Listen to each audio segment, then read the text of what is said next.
The evening sun hung low over the suburban pickup lane, painting the schoolyard in amber light. Parents leaned against their cars, scrolling through phones, some chatting in small circles, others impatiently tapping the steering wheel as children poured out, laughing and running with backpacks bouncing against their shoulders. In the midst of all this ordinary bustle, one woman sat alone on a wooden bench, her posture delicate yet heavy with a kind of invisible weight.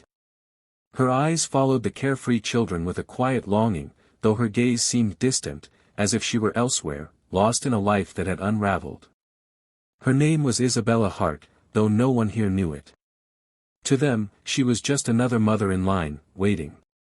But to the outside world, in glossy magazines and financial papers, Isabella was a name whispered with awe and envy, one of the most successful billionaires in the tech industry.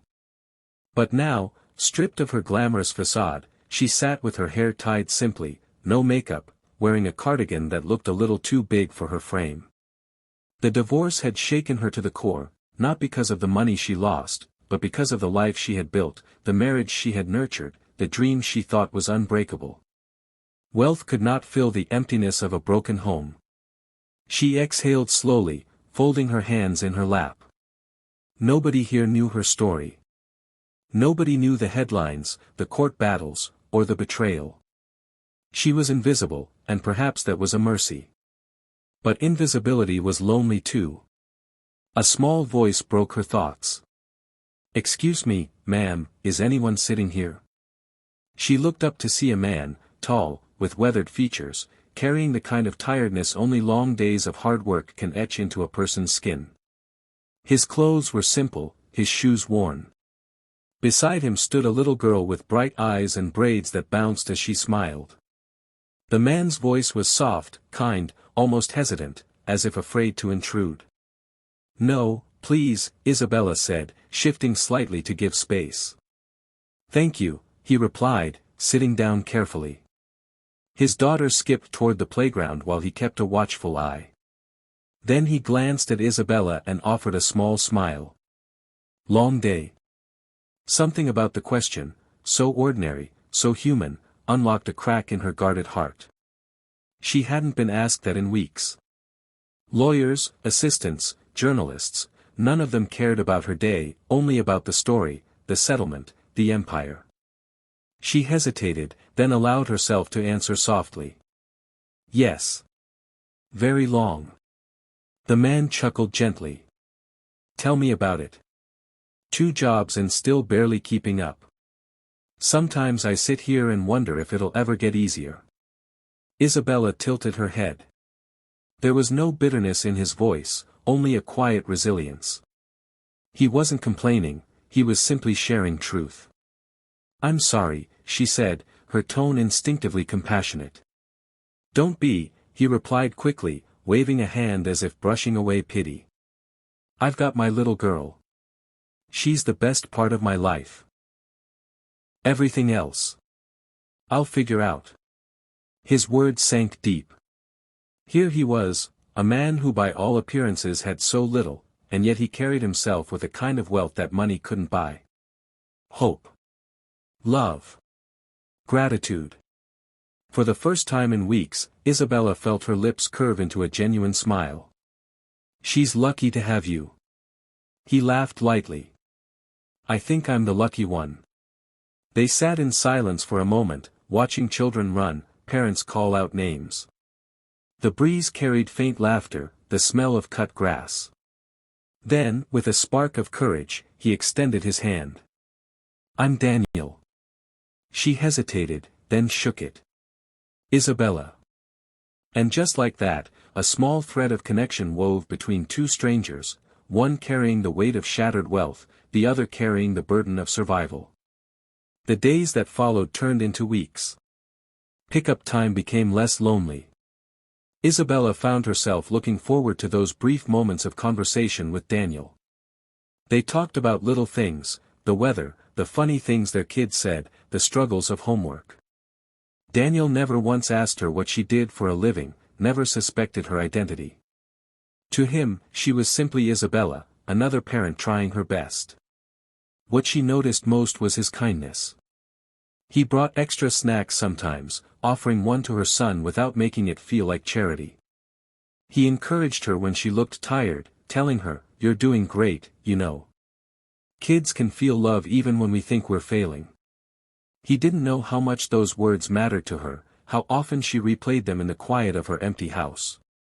And she, in turn, listened when he spoke about his challenges, how the bills piled up, how he sometimes skipped meals to make sure his daughter had enough, how he patched up his old car with duct tape and prayer. Yet, in all of it, he never let despair take root. There was always a laugh, always a silver lining. One evening, the pickup lane was nearly empty when rain began to fall, soft at first, then heavy.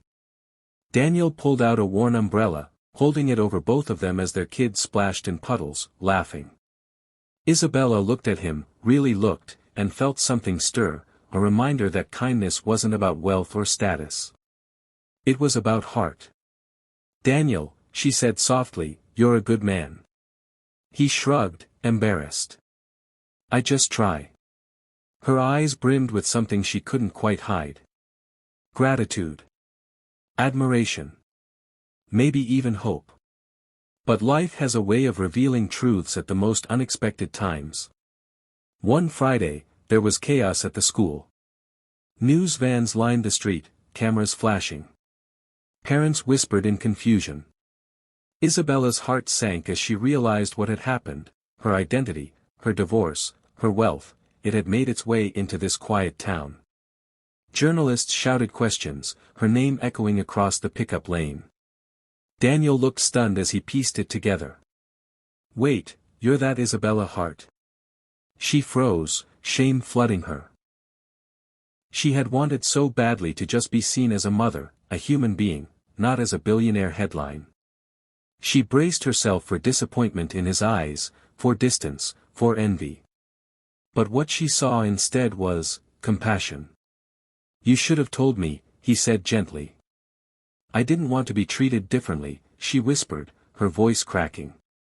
I just wanted to be me." Daniel studied her for a long moment. Then he nodded. "Fair enough. You're still you." The Isabella the first know is the mom who sits on the bench, who listens, who smiles even when it's hard. That's the person I've been talking to. That's who matters. The breath she had been holding released in a sob. For the first time in months, she felt truly seen, not for her fortune or her failure, but for her heart. Weeks later, as winter approached, Isabella made a decision. Quietly, without announcement, she arranged for Daniel's burdens to ease. She paid off his debts anonymously, set up a trust for his daughter's education, even had his old car replaced with something safe and reliable. When he discovered it, overwhelmed and suspicious, he came straight to her. "Was this you?" he asked, holding the papers, his voice shaking. She didn't deny it. "You've given me more than you know, Daniel. You reminded me of what matters. Let me do this, for you, for her." Tears filled his eyes, though he tried to blink them away. "I don't know what to say." "Just say you'll keep being you," she replied softly.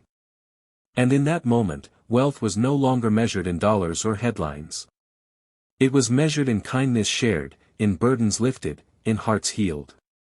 The schoolyard never looked the same again. Where once Isabella sat alone, she now sat with Daniel, two parents, two friends, two souls bound by something greater than circumstance.